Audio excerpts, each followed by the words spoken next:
Buenas tardes y bienvenidos nuevamente a la Clínica de Agilidad. Hoy les voy a hablar sobre un tema muy interesante, que es sobre una charla que tengo preparada sobre el tema de Management 3.0. Pero no es solamente las actividades, ni marketing, ni todo eso, sino que el origen, de dónde proviene. Voy a poner algunos ejemplos de empresas en donde vamos a tratar de dilucidar un poco de dónde proviene y de dónde viene toda esta ideología que nosotros podemos ver en Management 3.0, que ha sido muy importante, creado por Jürgen Apelo, ¿cierto? Y vamos a ir revisando esto. Entonces, cinturón de seguridad y vamos para allá.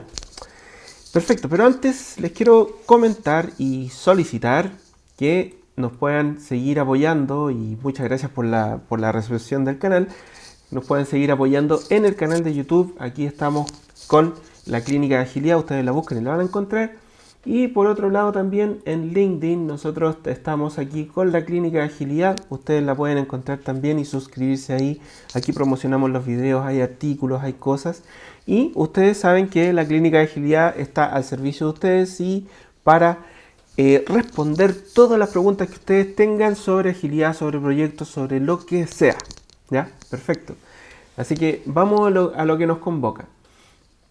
Perfecto. ¿Qué es lo que tenemos hoy? Hoy les tengo preparada una charla que ustedes van a encontrar los orígenes un poco del Management 3.0. Ustedes saben que Management 3.0 nosotros todos lo podemos buscar, ¿cierto? En la clínica tenemos un montón de videos que aducen a este concepto, a esta ideología, ¿cierto? Que plantea Jürgen Apelo en toda su literatura. Él tiene mucha literatura respecto a esto, en donde explica un poco las actividades de todas las dimensiones de Management 3.0, ¿cierto? Que las hemos visto un poco en la clínica y son súper importantes para nosotros que estamos liderando equipos y navegamos en la agilidad, ¿cierto?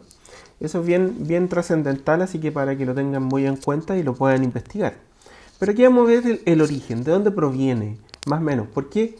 Porque ustedes se preguntarán cuando nosotros hablamos de Management 3.0, se preguntarán, y este tipo está loco, o sea, ¿dónde pasó el 1 y 2.0 que me lo perdí, ¿cierto? ¿Qué pasó? Ustedes tendrán esa cara, ¿cierto? Más o menos así, con duda, 3.0, pero ¿dónde está el 1 y el 2? Y eso es una respuesta que de esta manera es una manera importante de dilucidarlo un poco, ¿ya? Perfecto. Entonces, vámonos puntualmente al Management 1.0. El Management 1.0, ¿de dónde proviene? ¿Ya? Voy a achicar acá mi cámara para que podamos ver lo que estamos planteando acá. El Management 1.0 parte, y esto va ligado con el tiempo, ¿cierto? El tiempo de nosotros, de nuestra vida laboral, ¿cierto? La vida de la economía, de las empresas, ha ido evolucionando. Desde los inicios con Henry Ford, ¿cierto? Que partimos con el 1.0 desde ese minuto, ¿ya? En donde, ¿qué es lo que existía? Existía esta foto que ustedes pueden ver acá, ¿cierto? En donde Henry Ford parte con estas líneas de producción, ¿cierto? En donde ponían ahí muchas personas que iban una línea de producción y el auto se iba construyendo con personas alrededor de esa cinta de líneas de producción. Empezaron a generar estas líneas de producción en donde podían estar muchas personas, ¿cierto? Como esta foto que está acá, ¿cierto? Muchas personas alrededor de en el costado de esta cinta, de esta línea de producción, apretando tuercas, ¿cierto? Poniendo una rueda al auto, al Ford T, que el Ford T, Henry Ford lo generó dentro de su garage, ¿cierto? Dentro de su garage, él generó este Ford T y lo inventó, pero después empezó a masificarlo con estas líneas de producción. Inventó la línea de producción y fue súper revolucionario en su minuto, porque él logró generar estas líneas de producción en donde se pudo masificar, ¿cierto? Masificamos toda la producción de estos productos, ¿cierto? Perfecto. Entonces, ¿qué es lo que pasaba acá? Cada una de estas personas era casi una pieza de una máquina, porque finalmente era como que llegaban todos los insumos a la fábrica, ¿cierto? Entraban a la línea de producción y todas estas personas lo armaban y como una caja negra y salía el producto terminado. Perfecto, entonces todas estas personas en ese Management 1.0 ya hay un concepto ahí súper importante que tenemos que tener en cuenta, que es que estas personas eran piezas de una máquina. Claramente era una máquina completa en donde nosotros podíamos ver que las personas eran piezas de una máquina. Perfecto. ¿Qué es lo que empezó a aparecer acá? Nosotros podíamos ver que, y esto fue súper revolucionario en su minuto, porque Henry Ford lo que logró fue lograr predecir con este triángulo, el triángulo de hierro, ¿cierto? El triángulo de hierro que todavía lo estamos viendo en algunas industrias de software, imagínense. Entonces, alcance, tiempo y costo. Costo, tiempo y alcance. Estas tres variables que fueron explicitadas aquí por Henry Ford, ¿cierto? Y usadas por Henry Ford, en donde él generaba y la revolución que hizo él fue poder identificar cuántos autos hacía en tanto tiempo, ¿cierto? Por ejemplo, cuánto tiempo logró predecir, cuánto tiempo se iba a demorar en generar no tan solo un auto, sino que 100 autos. En 100 autos yo me demoro X tiempo y eso se cumplía. Perfecto, eso fue una revolución importante en todo lo que implica la generación de productos. ¿Qué es lo que estaba pasando acá? Y aquí ya empezamos a hablar de las factories, ¿cierto? Las fábricas. Empezamos a hablar de fábricas, ¿cierto? En donde nosotros teníamos todas estas personas, ¿cierto? Y que todas estas personas eran piezas de la máquina de esta fábrica. Ya pasaban a ser las empresas una máquina, ¿cierto? Y esa máquina tenía piezas, y esas eran las personas, ¿cierto? Y por eso nace el concepto de recursos humanos, que básicamente hoy, hasta el día de hoy, y ya un poco está cambiando la concepción, y ahí lo vamos a ir viendo más adelante, en el Management 1.0, las personas son recursos, ¿cierto? Por eso se le llamó recursos humanos, ¿cierto? Entonces, ya había algo que nos hacía un poco de ruido. Hoy nos hace un poco de ruido porque las personas ya sabemos que estamos trabajando con personas, no con números. Y ese es un punto importante que nace de este punto, de las fábricas, ¿cierto? Funcionó por mucho tiempo y fue revolucionario. Funcionó. Perfecto. Pero, ¿y qué es lo que pasa aquí? Hoy ya cuando somos recursos humanos y teníamos las personas acá, ¿cierto? Las personas ya se podían estar enfermando, pero reemplazar una persona aquí es súper fácil porque una persona de acá no es que supiera todo, porque en el Management 1.0 el gerente general o el dueño es el que sabe todo, absolutamente todo lo de la empresa y nadie más sabe que él, lo que él, ¿cierto? Y él es el único erudito en la totalidad del producto. En este caso, Henry Ford era el único que sabía hacer el auto completo, porque él lo fabricó, él lo inventó, ¿cierto? Pero estas personas, claramente, una persona tenía una especialidad en específico, que era apretar una tuerca, ¿cierto? Y pasaba a la siguiente estación. Entonces, ¿qué es lo que lograba acá? Que las personas fueran... Aquí las personas son súper reemplazables, ¿cierto? Le enseño a apretar una tuerca a la siguiente persona y listo. La otra persona se fue con licencia, enferma o lo que sea, y puedo reemplazarla fácilmente. Entonces, las personas son un recurso acá, ¿perfecto? Luego empezamos a evolucionar en este tema y ya empezamos incluso a reemplazar a las personas por máquinas. Entonces, cuando nosotros decimos que una fábrica es una máquina, ¿cierto? Ya esto es como la epítome de la fábrica, ¿cierto? De la máquina, porque ya todos estos brazos son mecánicos y saben lo que hacer. Pasan los autos por el medio y empiezan a construirlo, ¿cierto? Sacan las piezas, las ponen, sacan las piezas, las ponen. Lo mismo que hacían las personas, pero ahora son una máquina. Entonces empezamos ya a prescindir en esta línea de producción, a prescindir de las personas.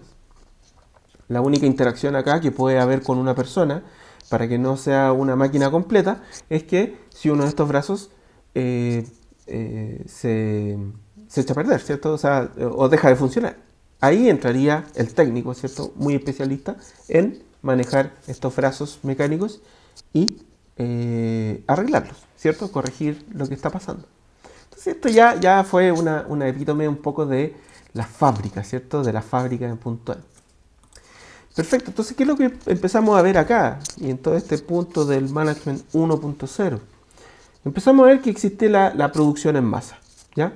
La producción en masa de automóviles. Salían automóviles y así con distintos productos. Empezaron en la industria automotriz, pero claramente se masificó a distintos productos. Entonces, ¿qué es lo que tenemos acá? Cualquier persona del Management 1.0 les va a decir que esto es tremendamente importante, estos 3 puntos. Se basan en la productividad, en la eficiencia y el time to market, ¿cierto? La velocidad de hacer cosas. Es decir, constantemente estamos generando productos y sacando productos al mercado y dejándolos en bodega para ser vendidos. Entonces, cualquier persona de esta época les va a decir que eso es tremendamente importante. ¿Ya? Perfecto. Por ahí estamos en el Management 1.0. ¿Ya? Entonces, vámonos al Management 2.0. Y aquí entramos en otra época, ¿cierto? En donde ya aquí empieza la industria del software, ¿cierto? A navegar. Empezamos a navegar en la industria del software y empezamos ya a entender un poco qué es lo que pasa en el Management 2.0. Aquí empiezan a salir un montón de normas, ¿cierto? Normas ISO, las normas CMMI, empezaron a aparecer un montón de normas específicas en donde todos nosotros, yo trabajé en una de esas y empezamos a formarnos, a certificarnos en estos certificados de las normas ISO y las normas que podían ITIL, por ejemplo, ¿cierto? Empezamos a certificarnos en esto. Y estas certificaciones eran tremendamente caras, ¿cierto? Bueno, yo las encontraba tremendamente caras, pero sí eran tremendamente costosas para que uno se pudiera certificar. Y eran muy bien pagadas estas certificaciones. ¿Y qué es lo que pasaba aquí? ¿Por qué puse esa cantidad de hojas ahí?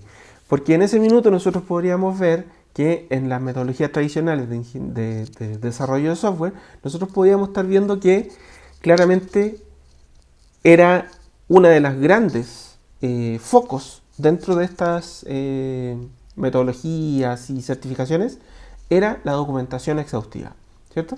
Nosotros íbamos a documentar un software y si lo llevábamos a la práctica, yo trabajé en una empresa así y básicamente lo que hacíamos nosotros era, para generar un software, ¿cierto? Yo en ese minuto era jefe de proyecto y en ese minuto nosotros lo que hacíamos era tener 2 o 3 personas dentro del equipo que estuvieran documentando completamente el software hasta la letra, hasta el tipo de letra, hasta el funcionamiento específico de cada botón o de cada sección de la página web o el software que estábamos construyendo.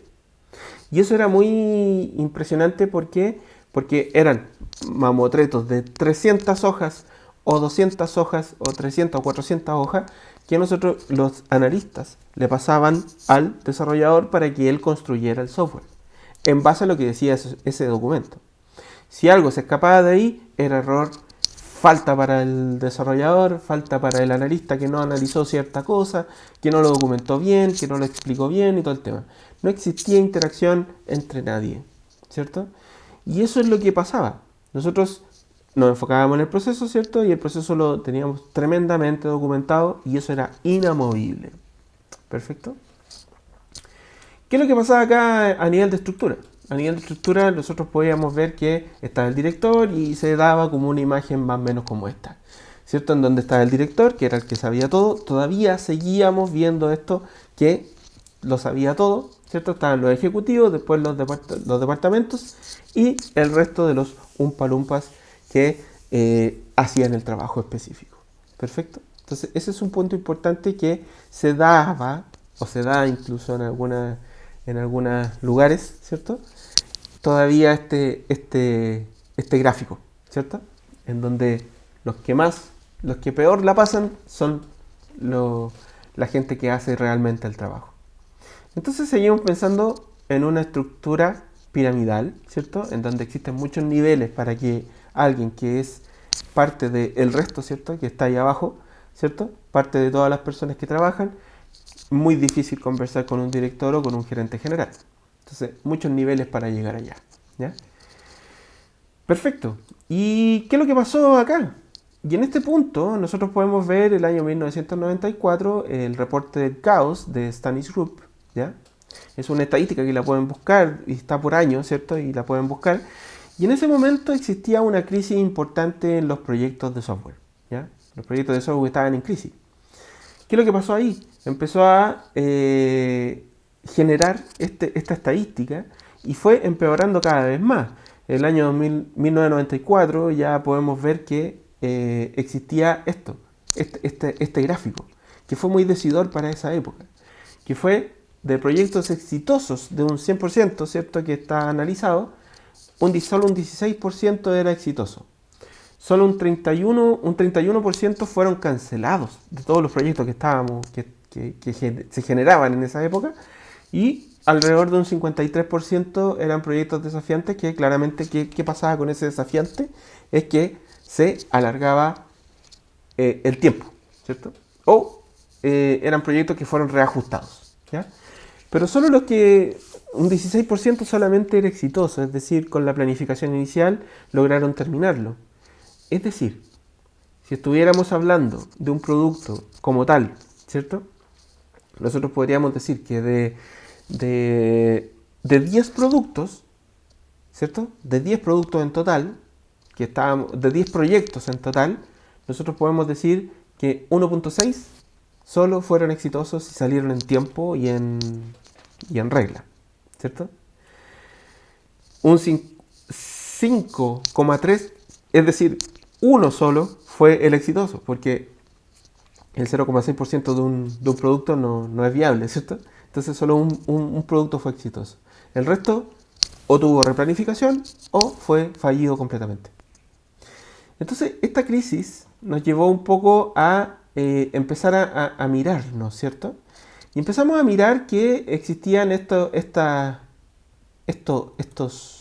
oficinas en donde quizás ya todavía seguíamos hablando de fábrica, ¿cierto? Usualmente nosotros cuando, hoy estoy trabajando en una fábrica de software, era como algo súper importante trabajar en una fábrica de software, pero todavía seguíamos con el tema de la fábrica, en donde existía una metodología tradicional, en donde no podía partir la siguiente etapa sin que iniciara la otra. Yo trabajé en una de estas fábricas de software, ¿cierto? En donde yo estaba en uno de esos cubículos ahí centrado en lo que estaba haciendo. Quizás muchas veces me tocó documentar, muchas veces me tocó desarrollar, muchas veces me tocó probar, ¿cierto? Y éramos como enemigos entre todos, porque todos nos decíamos, o sea, ya, yo generaba la documentación y se la pasaba al desarrollador. El desarrollador construía y se lo pasaba al QA, al área de calidad, ¿cierto? El área de calidad aprobaba y encontraba un error y se lo devolvía. Era castigo para los desarrolladores porque lo desarrollaron mal. Los desarrolladores identificaban que venía por parte del análisis y a nosotros los analistas nos vapuleaban, ¿cierto? Eso pasaba en donde existían silos, ¿cierto? Silos completamente de los desarrolladores, los QA, separados completamente, no existían equipos.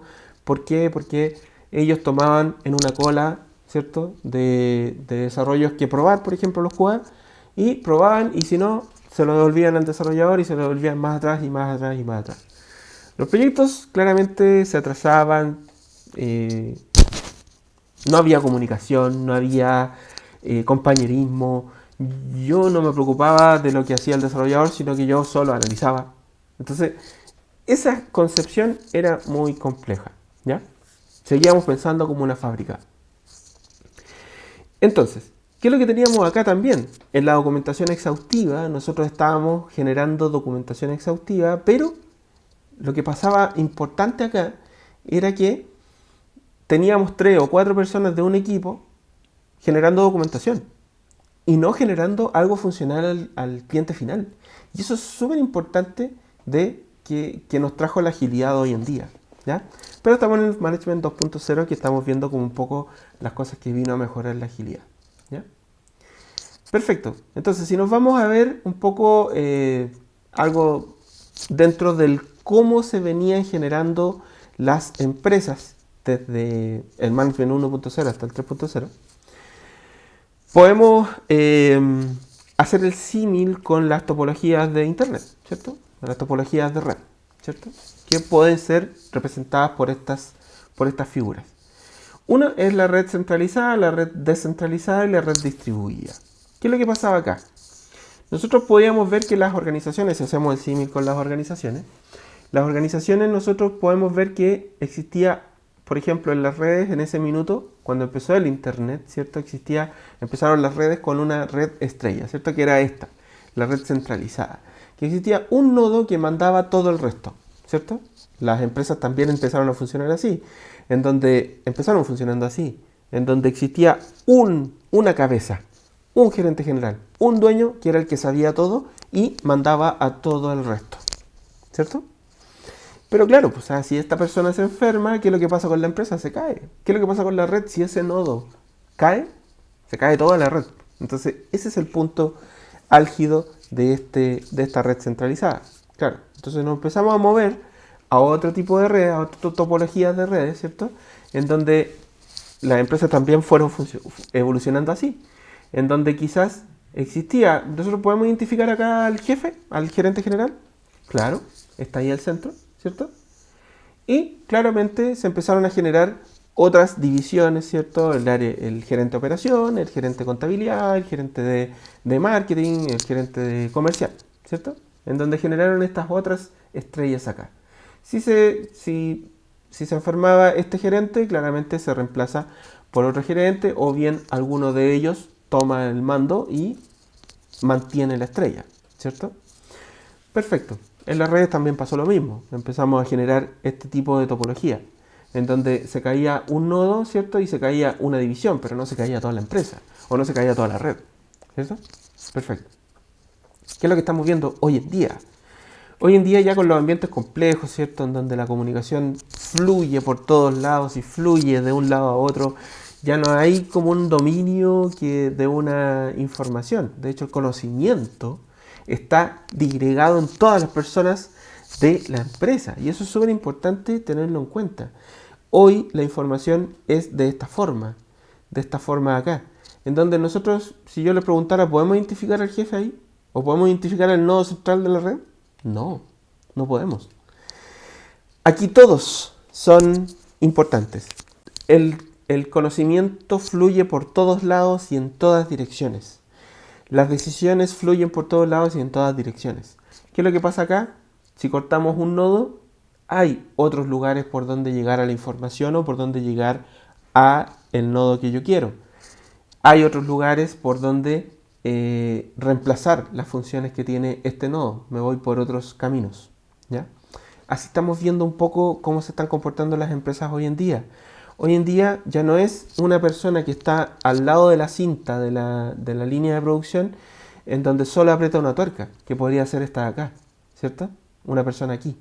Una persona aquí ya sabe mucho. Entonces reemplazar una persona en esta forma de ver las organizaciones es muy, muy complejo. Y es una pérdida importante, porque esta persona tiene el conocimiento de la empresa, tiene el conocimiento de mucha información de la empresa. Ya tiene un bagaje importante de la empresa, tiene una importancia sus decisiones y su pensamiento y su creación. Entonces es bien difícil reemplazar a una persona hoy en día más que en esos años de las líneas de producción. Porque es muy difícil reemplazar a una persona con tanto conocimiento. ¿Perfecto? Y tanto poder de decisión. Entonces, ¿qué es lo que pasó en un minuto acá? ¿Cierto? En marzo del 2001, ¿qué es lo que pasó? 17 expertos del desarrollo de software se juntaron, ¿ya? Y dijeron, estamos en una crisis, no nos gusta lo que estamos haciendo, pero nos encanta el software, nos encanta generar software, pero no nos gusta el cómo se está llevando, ¿cierto? Se juntaron y empezaron a generar nuevas formas de desarrollar software. Como dice ahí la frase, que ustedes lo pueden buscar en el agilemanifiesto.org, ustedes pueden buscar el manifiesto y se los voy a presentar aquí en esta charla. Donde de aquí salió todo un montón de metodologías que hoy en día estamos ocupando, que es Scrum, XP, Crystal, etc. Un montón de metodologías y frameworks que empezaron a salir desde esta reunión. Y esta reunión fue muy importante para nosotros todos los agilistas porque cambió un poco la concepción. Cambió un poco la concepción de los silos, la comunicación, ¿cierto? Y lo vamos a ver muy bien representado en el manifiesto ágil. ¿Qué es lo que tenemos acá? El manifiesto ágil. Y el manifiesto ágil vino un poco a recordarnos que existían cosas que poder mejorar. Uno, y aquí vamos a repasar rápidamente qué es lo que son el manifiesto ágil. El manifiesto ágil contempla 4 aspectos súper importantes. Uno, individuos e interacciones, por encima de procesos y herramientas. Es decir, privilegiamos la interacción. Ya no es ese silo, ¿cierto? Que yo soy QA y yo te devuelvo a ti, desarrollador, todo lo que estás diciendo porque está malo. Ya no es así. Yo no soy un analista que está documentando, analizando y documentando para después pasarle un documento. A través de un documento, la comunicación con el desarrollador. Se provoca la conversación. Y eso es el tema más importante acá en un cambio trascendental que hubo en los proyectos de software.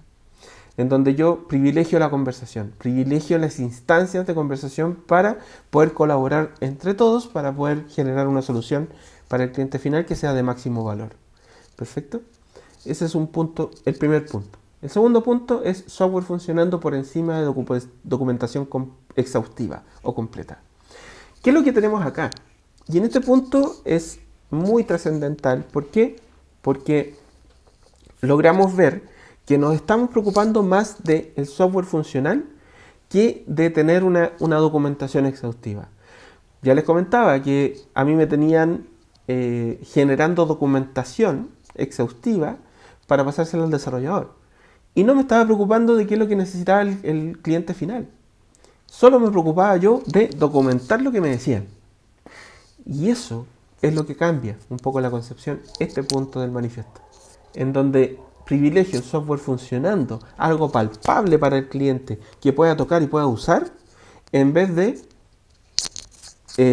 consumir tiempo del equipo en documentar. No quiere decir que la documentación no sea importante. Mucho se habla de que en agilidad no existe la documentación, pero sí existe la documentación, claramente, pero la que agrega valor, la suficiente para provocar la conversación y para que cualquier persona que llegue al equipo entienda lo que estamos haciendo. Pero se privilegia la conversación para entender completamente lo que se está haciendo. Perfecto. El otro punto es colaboración con el cliente por encima de negociación contractual o de contratos. ¿Qué es lo que tenemos acá? Existen hoy en día, he visto muchos contratos en metodologías tradicionales y contratos en metodologías ágiles, ¿cierto? En donde quizás están mutando un poco los contratos, porque los contratos en metodologías tradicionales eran netamente exigencia completa de hitos, puntos, alcance y tiempo, ¿cierto? El triángulo de hierro fijo. En este momento en que estamos pasando a contratos de agilidad, nosotros podemos ver que los contratos privilegian la colaboración con el cliente. Es decir, no son tan estrictos, sino que generan esta colaboración o propician esta colaboración. Es como generar dentro de un proyecto que se permita la colaboración y se permita la adaptación al cambio. Existen contratos basados también en la colaboración con el cliente. Así que búsquenlo, eso es súper importante que lo generemos para que los equipos no estén navegando en un ambiente con un contrato de por medio en donde los obliga a irse a cascar. ¿Ya? Búsquenlo porque es bien importante ese punto. Por otro lado, podemos ver el último punto del manifiesto ágil es responder ante el cambio por encima de seguir un plan establecido. Es decir, lo que tenemos aquí es que nosotros podemos ver que siempre vamos a responder ante el cambio, siempre. ¿Por qué? Porque estamos navegando en ambientes muy complejos, incluso caóticos ahora después de la pandemia. Y eso es súper importante que nosotros lo tengamos en cuenta en los proyectos. ¿Por qué? Porque tenemos que responder ante el cambio, tenemos que adaptarnos a los cambios, tenemos que adaptarnos al mundo cambiante que nosotros estamos navegando con nuestros proyectos y con nuestro equipo. ¿Ya? Y eso es algo bien importante del manifiesto. Si se fijan, son aspectos que generan un ambiente para poder navegar a sus anchas con la agilidad en los proyectos. ¿Ya? Esto es como las reglas del juego, ¿ya? Las reglas del juego. Perfecto. ¿Qué es lo que tenemos acá? Y aquí les traigo un tema bien importante, que es algo que a mí me gusta mucho, que es el coyote del correcamino. El coyote del correcamino era el máximo exponente del fail fast. Equivocarse rápido, ¿cierto? El máximo exponente. ¿Por qué? Porque el coyote siempre perseguía al correcamino, ¿cierto? Y siempre fallaba. Pero él tenía resiliencia y se iba y resurgía de nuevo de las cenizas como el ave fénix, ¿cierto? Y lograba seguir intentando atrapar al correcamino. Pero el correcamino siempre se le escapaba, ¿cierto? Pero el fail fast, que nos llama la agilidad a equivocarnos rápido, pero tenemos que agregarle algo, que es el to learn fast, ¿cierto? Fail fast to learn fast. Es decir, tenemos que aprender rápido de los errores. No sirve de nada equivocarse rápido en agilidad si no aprendemos de los errores y no hacemos action items que nos ayuden a lograr mejorar lo que está fallando. Claramente el coyote no logró hacer retrospectivas y nadie le dijo que tenía que cambiar la marca de sus trampas, ¿cierto? Perfecto. Entonces, esto es un concepto súper importante que me gusta decirlo. ¿Por qué? Porque la agilidad nos llama a fallar rápido, pero la verdad es que también nos llama a aprender rápido, ¿ya? Y eso es súper importante. ¿Qué es lo que tenemos acá? Y acá les traigo un poco dos ejemplos de dos empresas que miré ahí y ustedes lo pueden buscar también. Existen reportajes sobre estas dos empresas que son bien inspiradoras respecto a este tema del Management 3.0.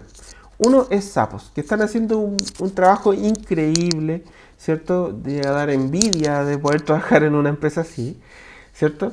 Entonces, Zappos.com. Ustedes pueden buscar también la historia de ellos. Ahí el dueño o el creador de Zappos siempre tiene así como la forma de explicar lo que ellos hacen. Pero claramente uno puede ver ciertas cosas, ciertos comportamientos, ¿cierto? Ellos tienen una cultura de motivación intrínseca. Ayudan a las personas a que estén completamente motivadas. Una de las cosas que que el dueño siempre expone en las charlas que he visto, es que individuos motivados generan clientes motivados, ¿ya? Personas motivadas en tu empresa. Es decir, y aquí hay un tema súper importante que lo vi en una de las charlas que tenía el dueño, ¿cierto? De Zappos, que hablaba de que el proceso de contratación de personas dura 84 días, ¿ya? Y ahí les enseñan, les muestran la empresa, todo lo que hacen en la empresa, cuál es la cultura, les explican, capacitación y todo el tema. Y acabados 84 días, llaman a la persona a la oficina del gerente general, del dueño, y le ofrecen $2.000 por renunciar. $2.000 por renunciar.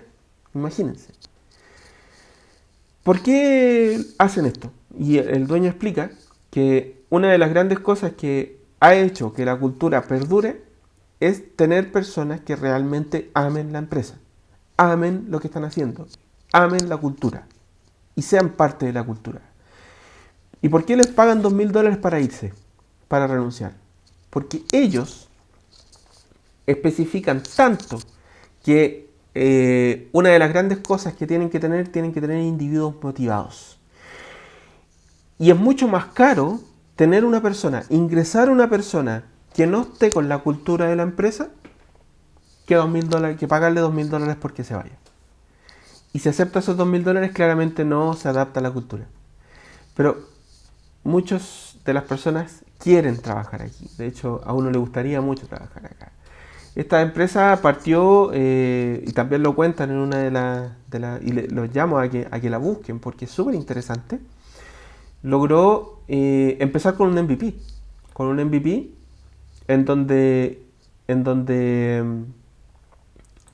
el dueño lo que hizo fue ir a buscar y sacarle fotos a una tienda de zapatos que tenía cerca de su casa, sacarle fotos a los zapatos, los publicó en su página web y empezó a, cuando se le compraban un zapato por su página web, lo iba a comprar en la tienda y se lo despachaba, pero de una manera increíble. El momento wow, ¿cierto? El momento wow que decía, si la persona necesita que yo le mande una caja al otro lado del mundo, porque tiene el hijo allá y quiere que llegue con una imagen de su dibujo animado favorito, le buscamos la caja de su dibujo animado favorito y se la vamos a dejar. Y si quiere cambiarla, le vamos a buscar gratis, le traemos la caja, la cambiamos y se la mandamos de nuevo con, como quiera, con el dibujo animado favorito. Es decir, hay una cultura impresionante y se puede ver en esta foto que claramente, fíjense cómo tiene la oficina, la felicidad de las personas, y esta es una foto real, ¿cierto? De sapos, en donde, imagínense cómo tienen la oficina decorada, la motivación intrínseca aquí se vive completamente.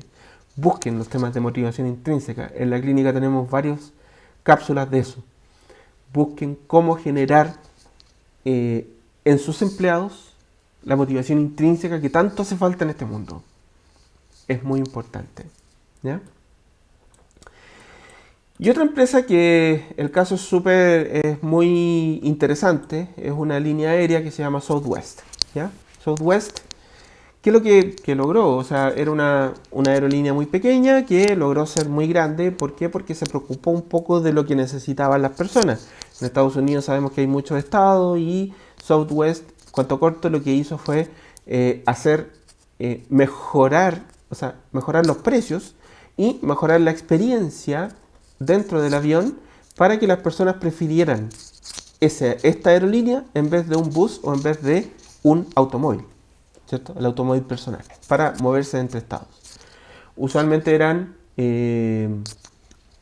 viajes de oficina, ¿cierto? Y viajes familiares también, si es que iban de vacaciones a algún otro estado dentro de Estados Unidos. Entonces, y ellos lo que hacían era el momento wow de las personas, imagínense. Les pasaban a todos esos snorkels, ¿cierto? Esos lentes, anteojos y juguetes para que pudieran sacarse una foto. Exponían así como la forma diferente de viajar, ¿cierto?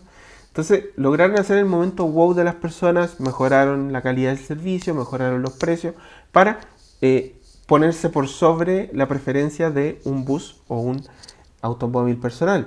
Incluso le repartían sombreros a las personas y se sacaban fotos con banderitas, ¿cierto? Entonces finalmente, por ejemplo, la azafata y la gente de sobrecargo, los personal de sobrecargo, que lo que hacían, se vestían de payasos, se disfrazaban, en un momento aparecían en el compartimiento de las maletas arriba y sorprendían a las personas.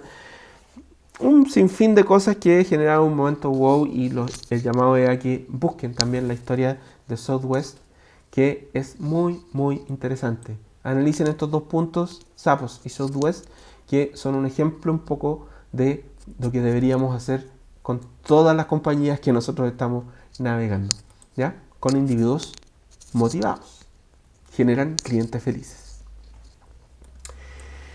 Perfecto. Ya habiendo revisado el Management 1.0 y el 2.0, ya podemos llegar al 3.0. Y aquí les quiero presentar un poco a Jürgen Apelo, ¿cierto? Que Jürgen Apelo es la persona que está ahí, que es el creador, el ideador de todo este tema de Management 3.0. Claramente Jürgen Apelo tiene mucha literatura. Uno de los libros que a mí me gustó mucho es Who to Change the World, ¿cierto? Cómo cambiar el mundo, de Jürgen Apelo, que habla mucho de una transformación, cómo transformar, ¿cierto? De ¿qué llevó a Jürgen Apelo a crear el Management 3.0 y a inventar todo este punto y análisis de la historia de las compañías? Eso es muy importante y ese libro se lo recomiendo, así que búsquenlo. Está disponible para ustedes. Y una de las frases que más me llama la atención de Jürgen Apelo, que dice: el management es demasiado importante para dejarlo solo en manos de managers. Es decir, nosotros tenemos que hacernos cargo. Nosotros como empleados o como participantes dentro de una empresa. Tenemos que hacernos cargo de eso. El management es demasiado importante para dejarlo solo en las manos de los gerentes. Tienen que ser disgregados en las demás personas, ¿ya? El liderazgo tiene que compartirse. Y eso es algo bien importante que nosotros tenemos que ver, ¿ya? Bueno, Management 3.0, como lo he dicho en distintas cápsulas, tiene a Marty, que es la mascota un poco de Management 3.0, que si se fijan tiene 6 ojos, en donde tiene distintas dimensiones. Cada ojo representa una dimensión. Y cada una de estas dimensiones tiene formas o actividades para poder hacer con los equipos e implementar dentro de equipos, empresas, organizaciones, incluso a nivel personal también hay actividades que sirven mucho, ¿ya?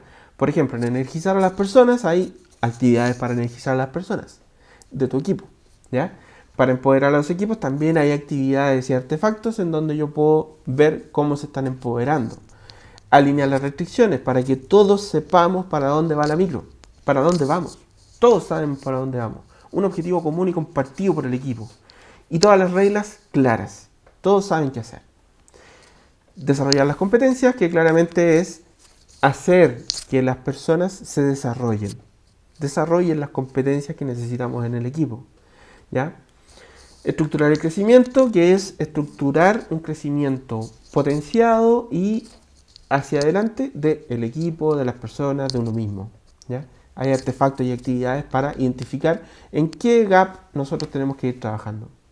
Y el mejorar el todo, que habla de retrospectivas o formas o artefactos que nos ayudan a mejorar siempre como equipo, como persona, como líder, como lo que sea, o como organización, ¿ya? Tanto a nivel estratégico, operacional o táctico. Son aplicables a todo nivel estas actividades. Así que el llamado es busquen Management 3.0 porque es muy importante y les va a servir mucho para sus equipos, ¿ya? Perfecto. Finalmente, para ir cerrando, ¿qué es lo que nos tenemos que preocupar? ¿Cierto? ¿Qué es lo que podemos ver acá? Desde el Management 1.0 hasta el Management 3.0. ¿Cuáles son las mejoras que se fueron haciendo? Con la agilidad, con el Management 3.0, con las dimensiones de Marty, con las actividades. Nosotros tenemos una gran responsabilidad. Y esa gran responsabilidad es preocuparnos específicamente de la cultura, tener personas en nuestros equipos motivadas, preocuparnos de la motivación intrínseca, ¿cierto? Solo así, teniendo personas motivadas en la empresa, vamos a tener clientes felices. Porque ellos van a hacer que nuestros clientes estén felices. Ellos, las personas de nuestra empresa, no otras personas. Tenemos que hacer empresas sólidas, basadas en las personas. Preocupémonos de las personas. Ese es el llamado. Vamos que se puede, ¿cierto? Tenemos que cambiar nuestra cultura, nuestro pensamiento. Y eso es muy importante para líderes, jefes, gerentes, supervisores y todo el que lleva equipos hoy en día. Perfecto, ese es el llamado. Espero les haya servido esta cápsula. Muchas gracias por la recepción del canal. Hagan sus preguntas a la Clínica de Agilidad. En la descripción del video están todos mis contactos para que puedan contactarme y les respondemos con videos cortos, o bien por WhatsApp, o bien por mail, o nos comunicamos también por teléfono. Así que yo respondo todo, así que ojo ahí, respondo todo. No soy como otras personas o otros agilistas que no responden mucho a las preguntas que le hacen. Yo respondo a todas las personas que me hablan por un video, o por WhatsApp, o por llamada. Así que vamos, que se puede, no hay ningún problema. Ustedes no me molestan. Me gusta compartir el conocimiento y me gusta que la gente aprenda a hacer crecer a las personas. Muy bien, muchas gracias. Espero les haya servido. La Clínica de Agilidad siempre apoyando tu camino de transformación ágil. Tenlo en cuenta. Nos vemos. Que estén bien. Hasta la próxima.